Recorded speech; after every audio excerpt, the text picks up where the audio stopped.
Yo, what is going on, guys? Welcome to the Testosterone Masterclass. If you clicked on this video, you are at a point where you want to take those next steps to just max out your testosterone and get into the best shape of your life. And that's exactly what I'm going to be going over in this video. Feel free to take notes, to pause and read whenever you want to, because this is going to be very in-depth, and when you leave this video, you're going to know exactly what you need to do to boost your testosterone completely naturally and, just get to feeling the best shape you've ever been in your life. So I'm going to be going over 4 points: the fitness aspect, the diet aspect, the mentality, and then different pollutants that can be wrecking your test as well. All right, so key idea right here. Men these days are lazy, but it's not their fault. The world is just completely set up to make people fail. It encourages low T activities such as, eating out every day, and it's causing men to become tired, unmotivated, constantly chasing pleasure, and unable to escape this constant cycle. Because every time they do something that lowers their testosterone, it spirals into other habits that are going to continue to lower it. And if you don't have the right framework set in place to overcome this, you're going to be stuck forever. All right, so if you don't know me, my name is Liam McCormack. I am a personal fitness coach and trainer online, and this is kind of my story. So all through high school, I played football and baseball, and I was never able to stay healthy. There wasn't a single season through all of my middle school and high school career that I didn't struggle with some sort of injury. This one was stress fractures in my vertebrae. Here was a dislocated shoulder. I had multiple torn muscles, multiple fractures, and stuff like that. And this eventually led to me having to quit sports and take a step back and, reevaluate everything I was doing in my life to figure out what was causing all of these injuries. And, I ended up getting blood work, ended up going to so many doctors. None of them were really able to give me a direct answer, except for autoimmune issues that could be causing chronic inflammation. But that wasn't enough, and I knew there had to be ways to get out of being hurt 24/7. And so that led me to quit sports and just spend every minute of my life optimizing my health. Listening to every possible health podcast I could, watching every video, reading studies. There's a point in time where I was just reading PubMed studies for fun to just learn as much as I could to optimize my health. It led to me completely revamping my diet to be a whole food diet, optimizing all of my supplements and, peptide and hormone therapies to just optimize my hormone production and recovery, optimizing my sleep with red lights, just doing everything that I could to optimize my health. And this is where we're at now.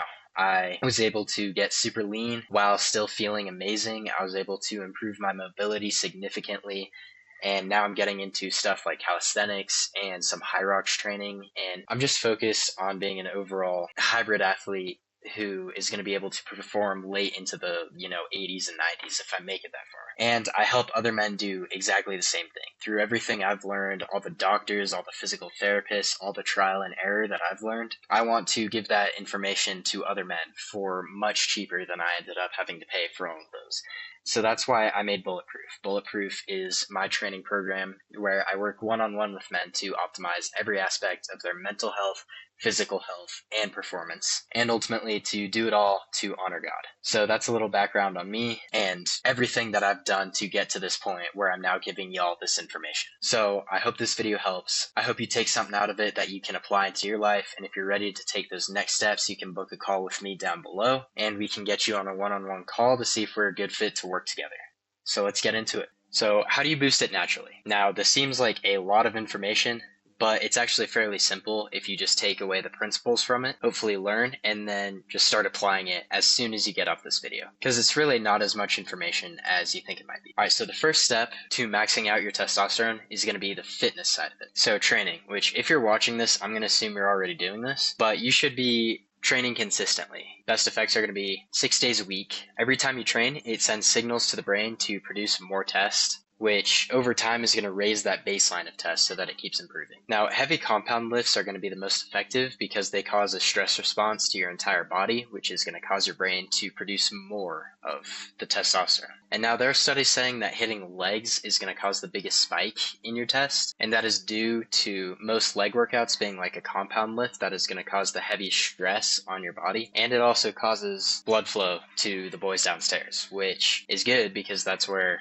testosterone gets produced. And so the increased blood flow is going to cause, increased signals from your brain there. Everything's going to benefit. And then I like to back up everything I say with data. I put a lot of research into this video to make sure everything I'm saying is accurate. And so this study right here, I'll have the Miro linked in the description so you can go to it, look it over, read the studies if you want to, just study it so that you got it locked in. But this study right here showed that the loss of sleep decreases testosterone, which is what I'm going to go over next right here. All right, so sleep. Most of your testosterone is produced during sleep. And the study below showed that having a week of poor sleep dropped people's test 10 to 15%. So it's very significant. And if it's a bad habit that's, consistently getting bad or poor quality sleep, then your baseline testosterone is going to be much lower than it would be if you were able to improve your sleep. And that's super low friction to actually start improving that sleep. It's pretty simple. But it's not all about time. Everyone says 7 to 9 hours, which, yes, that's right. But you can have 7 to 9 hours of absolutely wrecked sleep where you're waking up through the night, not actually getting into deep sleep. So you want to focus on getting into deep sleep. Now, REM is important too, but REM is more important for repairing your brain. Deep sleep is going to directly address your body and help you to, recover more and send those signals to your body to produce all the hormones that it needs. So some simple steps you can take to implement this into your life is setting your room temperature to like 64 to 66 degrees to lower your internal body temperature, which is going to lower your heart rate and overall just calm you down and help you get into a deep sleep faster. I put mine at 64. I like to be really cold at night, but whatever you feel best at. All right, next you want to reduce all overhead lights at night and try to avoid screens as well. Now, as someone who runs a business that's all online, I have to constantly be on my phone and my computer. So I just put the red light filter on. You can look up tutorials on how to do it, whether you have an iPhone or Android. That's what mine looks like at night. It's going to block out all the blue light that is going to harm your circadian rhythm. So the light is going to tell your body it's daytime. So if you're able to cut out all that blue light, your body's going to be able to be ready for bed more. And then also having proper red light glasses is something that's going to help a lot too. I don't have mine on me right now, but they're the ones that are just actual red lenses, because just the clear blue light glasses have been shown to, not do anything. And then having a consistent wind down routine is super important. The way you make your sleep higher quality is, getting your heart rate down before bed. So for me, that's reading 10 pages in a book, doing some very passive, relaxing stretches, and then doing some breath work, journaling, praying, and then going to bed. That's all after I do my skincare, shower, whatever. Overall, that all takes about an hour, but it's all worth it to me because I notice a significant improvement in my sleep whenever I follow that structure. And then you want to have the same sleep and wake times. Because if you're getting 7 to 9 hours, but maybe 5 days a week, you're going to bed at 10 and waking up at 6, and then the last 2 days you're going to bed at like midnight or 1 and then sleeping in, you're getting the same amount of sleep every night, but it's confusing your circadian rhythm, and so it doesn't have like the habit or the system to send the consistent signals out to your body at the same time every time. So it's just not as efficient as it could be,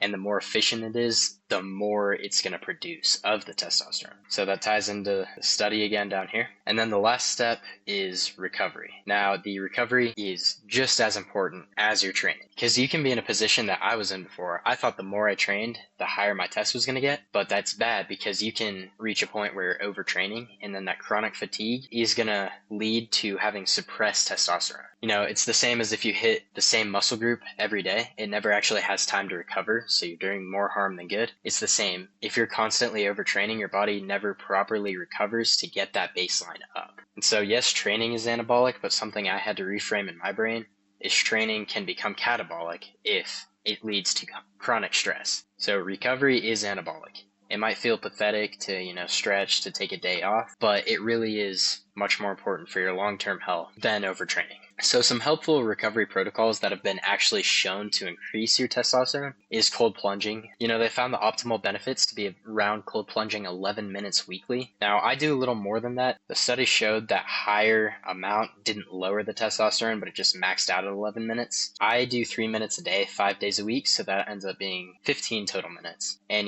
just putting your body through that stress is going to boost your testosterone because it's, doing something that's challenging you, doing something you don't like. And there's all sorts of anti-inflammatory benefits from it as well, and just mentality benefits. We don't need to go over all that in this video though. And then doing the sauna 20 minutes 3 to 5 days a week is also good. And while you're doing that, you want to make sure to be icing your boys. And it feels weird, but what I do is I just put the ice pack in my pants when I'm in the locker room, and then no one notices. It's just a super small ice pack. You can get them on Amazon. Just make sure it's non-toxic. But the heat has been shown to wreck sperm quality in men, which directly affects your testosterone production because they both take place in your balls. So if you ice them in the sauna, that helps to increase your testosterone. All right, now we're on to diet. Now, diet is going to be more effective than fitness for actually boosting your testosterone. But I wanted to go over fitness first because I'm assuming if you're watching this, you're someone who's very serious about your fitness and you wanted to maximize that. But diet is arguably more important. All right, so first step is nutrition. So test is built off of cholesterol, calories, and micronutrients. Now, you want to be eating primarily organic, animal-based foods because the processed foods are going to be hard on your gut, which is going to cause inflammation, which is going to just freak your whole body out and mess up all your hormones. Also, all the chemicals that they put in the food can also wreck it because your body's just not supposed to be taking in, red 40 or all these chemicals you can't pronounce. Your body's meant to eat healthy, all natural foods. Then one mistake I see a lot of people make, if you followed Alex Eubank for a while, he made this mistake, and it's actually what led him to get onto TRT, and that's being in a severe caloric deficit. Every bodybuilder, whenever they're training for a show, they just feel terrible. They're always tired. They have no motivation, and that's because being in that deficit is going to wreck your hormone production.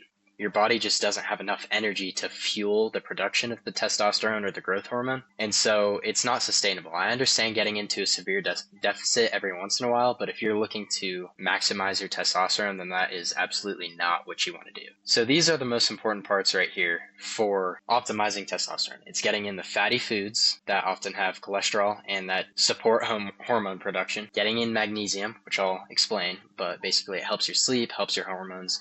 Vitamin D is something that almost the entire population in the US is deficient in. And then antioxidants. Now, they're not going to directly affect your testosterone, but they're going to help your gut and help your inflammation, which is going to help prevent the toxins from the processed food getting into your bloodstream and just make your gut be able to digest the healthy food better so that you're getting the maximum benefit from it. All right, so what are some of the best foods that you can eat to get this in? So seafood is one of the greatest sources of the omega-3s, which is going to help with your hormones and, just the fats that are also supporting your hormones, and full of D3. So my favorite is salmon. It's like one of the most nutritious foods out there that you can get, and make sure it's wild caught so there's no toxins in it that are going to wreck your test. And then organic grass-fed red meat, that could be beef, steaks, lamb, but any of those are high in zinc, which is one of the key building blocks to producing testosterone. And studies have shown that if you're in the gym a lot, if you're sweating a lot, you're most likely going to be deficient in zinc. And then shellfish, a lot of people don't like, but it's going to have the most zinc out of any food on this list or in the world. Now, I'm against supplementing if you haven't logged this in first. If you're not eating super healthy, then there's no point to going to supplements yet. All right, eggs are one of the best test boosting foods you can have, and it's because they're super high in the cholesterol and the vitamin D, which are just the key building blocks for your body to produce test. And no, before you freak out, they're not going to elevate your cholesterol levels in your body and, cause obesity. There are studies that show that consuming eggs did not directly affect your cholesterol. Now, the reason people think that is because the people who are eating a lot of the cholesterol-heavy foods have that high cholesterol, but that's because they're having a ton of, the bad fats, ton of processed food stuff that's going to affect that more so. Eggs, you don't have to worry about. I have 6 a day. My levels are completely normal. All right, and then high-quality dairy products. Now, you can go as extreme as having raw milk, but just having plain Greek yogurt is amazing. Having raw cheese, single ingredient cheese, just low processed dairy is just going to be packed full of all those nutrients that are going to affect your hormone production. Same thing with olive oil and avocados, the healthy fats. Spinach is rich in the zinc, rich in the vitamin D. Nuts and beans, same thing.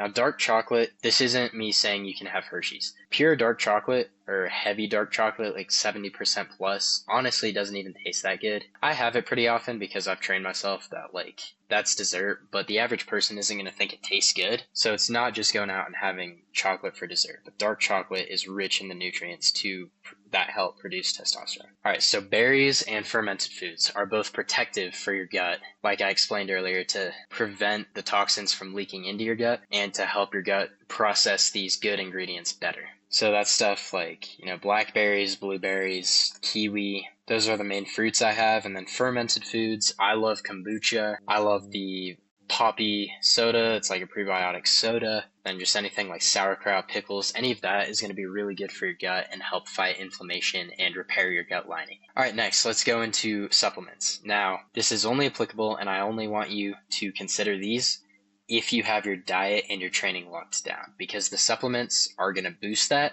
but they're not going to do much if your baseline isn't locked in.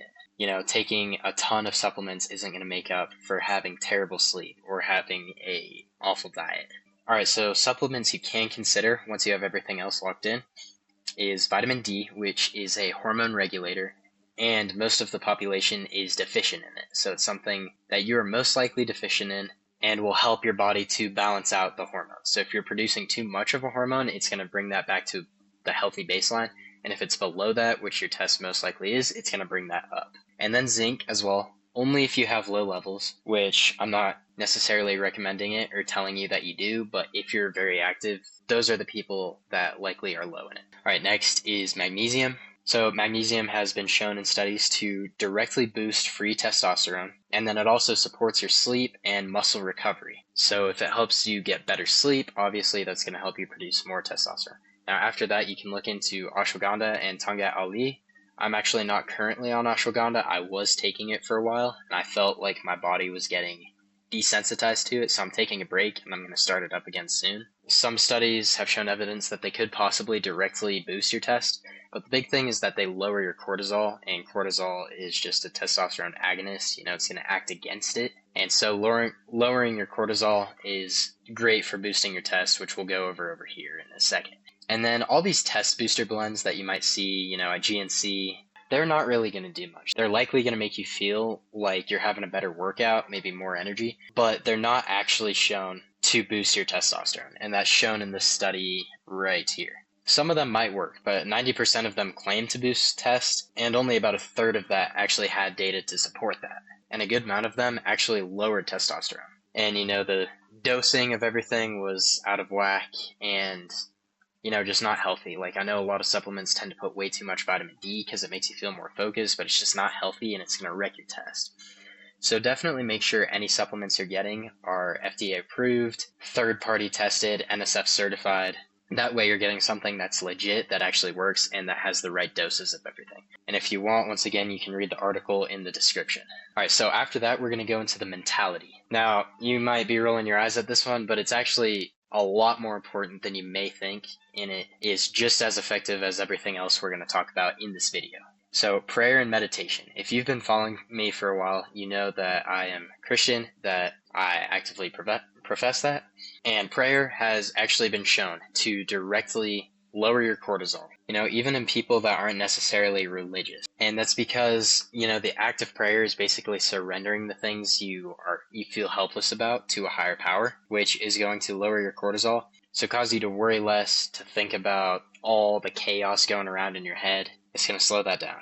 And then meditation as well. If you're not religious, I would say meditation is going to have a lot of the same benefits.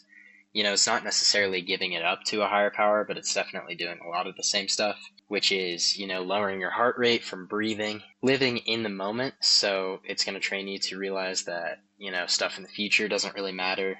Living in the moment is more important, and there's no point to worrying about stuff that you can't control. So it's also going to activate your parasympathetic nervous system, which is going to allow you to rest and recover even better and get better quality sleep as well. And so they're both going to reduce, the overthinking, the rumination, and the big thing here is just lowering cortisol. And then the next part is a mindset you want to take into every day. And this is going to look really dumb, but let me explain. It's being nonchalant and also optimistic at the same time. All right, so cortisol is based off your perceived stress. So it's not like how stressed out your body is, but it's how you react and how you perceive the stress. So if you're always optimistic, you're going to have lower baseline levels of stress. This has, been proven with the science. And so, being happy is anabolic. Sounds dumb, but it's been scientifically proven, and you might as well. And just think about it. If you're negative all the time, you're going to be more stressed out because you just go to the worst case scenario about everything. So why not just try to be more positive? And then nonchalance is not being lazy or apathetic, like pop culture these days show it to be. It means, having control over your emotions and not overreacting. Now that's something I've struggled with a lot, is just getting rage baited by like the smallest things. Someone cut me off in traffic, someone driving slow. It's mostly driving related for me, but like people in the gym, and it would just be stuff that's so small, but like the accumulation of them would really just make me angry throughout the day. And that's just going to raise your baseline levels of cortisol and just make you tense and make you, burn more calories than you need to, and make you less able to recover because you're just so like tensed up all the time. So you just want to work on not overreacting to situations and, taking a step back, looking at them with logic, and just thinking like, is this really worth getting upset over? Because chances are it's not. Then down here is a study you can read over about just mindfulness and meditation and prayer. And so it shows that it decreases stress, which decreases cortisol, obviously. And mindfulness meditation lowers cortisol levels in the blood, suggesting it can lower stress and may decrease risk of diseases. That part's interesting. I missed that the first time I read through it. And then can, just lower your test as well. And you can go ahead and read that in the description once again. All right, and the last category is going to be pollutants. And these ones are affecting your health more than you think, and they're probably a bigger deal than you think, and you're also probably around them more than you think. All right, so basically, any sort of pollutant is going to be an endocrine disruptor and is going to interfere with the neurological pathways to your body. So chemicals like BPA and phthalates, any sort of chemicals like that are commonly in, shampoo, conditioner, water bottles, Tupperware, anything like that, they're going to mimic estrogen, which estrogen is what women produce, basically the opposite of testosterone. It blocks testosterone. And so those chemicals are going to block testosterone in the same way. And then this fact is kind of scary. Studies are starting to show that Americans are consuming a credit card size amount of plastic every year, which is just scary if you think about it. And that gets stored in your balls, which is where you make testosterone, which is just not good. So basically, you need to, try as hard as you can to eliminate the microplastics, use less straws. This isn't a save the turtles thing. Like, I'm sure that's good. I don't really care about that. I'm doing it to save my boys and not save the turtles. And so you want to replace the plastic food containers with glass containers is what I use, or metal meal prep containers. Have metal water bottles, drink out of metal cans rather than plastic bottles. Just try to eliminate all of those cheap plastic materials. And also something I didn't write down here is the products that you're using in your hair, which actually I'll go over here. So pollutants. So they're the same way. They're endocrine disruptors. They're also going to cause inflammation, which, leads to oxidative stress and all sorts of stuff. So this is going to be preservatives in food, the chemicals that are in hair products, and even like skin products and lotions that market as being healthy. Swap those out for natural stuff. I'm not sponsored by any of these, but I use Based Body Works for my shampoo, conditioner, body wash, and then I use a beef tallow moisturizer on my face. So everything's just all natural. I'm not putting any of those chemicals on my body because they're going to block those androgen receptors like estrogen, which means they're catabolic, which means they're going to prevent optimal testosterone production. And so cotton underwear is another thing. There's a lot of chemicals that can be in your underwear that are, constantly touching your balls, which is going to, lead to that higher toxicity. And then another thing is keeping your phone out of your pocket. I try to keep it like 3 feet away from me when I'm sitting doing work. I just don't have it sitting right next to there because they're not positive about this, but it seems pretty certain that the radiation from your phone is going to harm your sperm quality, which, obviously testosterone. And Brian Johnson has made a lot of videos about that. If you want to look that up, he explains it in a lot better depth than me. Receipts are going to have all sorts of those toxins in it. It's kind of a joke in the bodybuilder space. Like, I can't touch the receipt. It's going to kill my gains. But that does actually have some truth to it. And then another part is heat, which we went over, in the sauna. And just excessive heat in general is going to kill your sperm quality and kill your testosterone.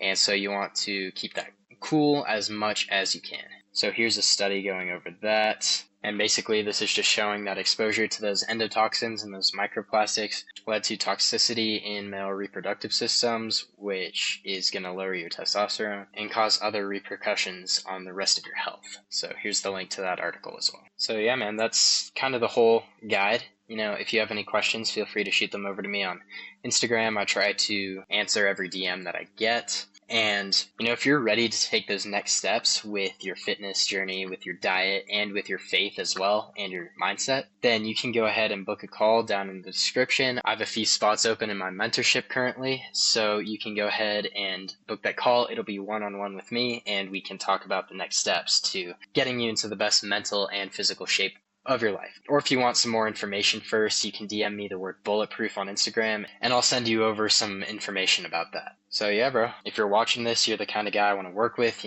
This is a longer video, so I know your attention span's good, and I know you're motivated to make the changes.